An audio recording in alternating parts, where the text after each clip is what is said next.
செயற்படுத்தியிருந்தோம். அது எனக்கு மிகவும் ஒரு நம்பிக்கையானதாகவும் அல்லது போனால் ஒரு விருப்பத்துக்குரியதாகவும் இருந்தது. தூய நகரம், தூய கரங்கள், தூய நகரம் என்கின்ற விடயம்.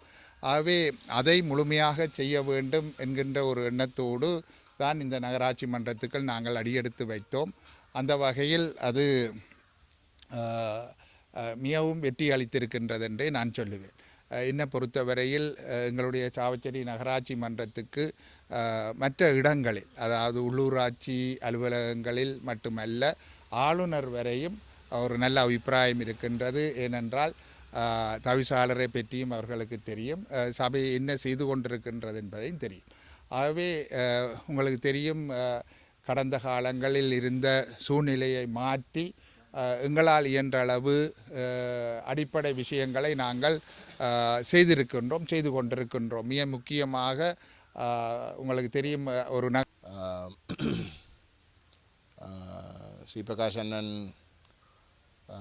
நான் அந்த தேசியம் சார்ந்த விடயங்களை உங்களிடம் பகிர்ந்து கொள்வேன் என்று சொல்லியிருந்தார்.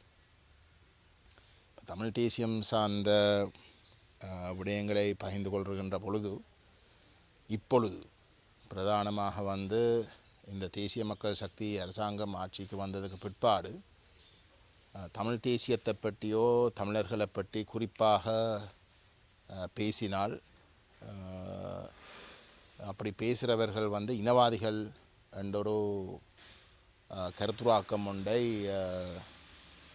செய்வது அவதானிக்கக்கூடியதாக இருந்திருக்கு. உண்மையிலே தமிழ் தேசியவாதம் என்றது இனவாதம் அல்ல. எங்களை எடுத்துக்கொண்டால் இப்போ நான் தனிப்பட்ட முறையிலே உங்களுக்கு தெரியும், நான் கொழும்பில் பிறந்த வளர்ந்தவன். என்னுடைய மிக நெருங்கின நண்பர்கள், நான் சொல்லுவேன் பெரும்பான்மை சிங்கள மக்கள். என்னை 4 மாதத்திலிருந்து வளர்த்த உதவி என் அம்மாவுக்கு உதவியாக இருந்து எங்களுடைய ஒரு குடும்பத்தவர்களாக நாங்கள் மதித்து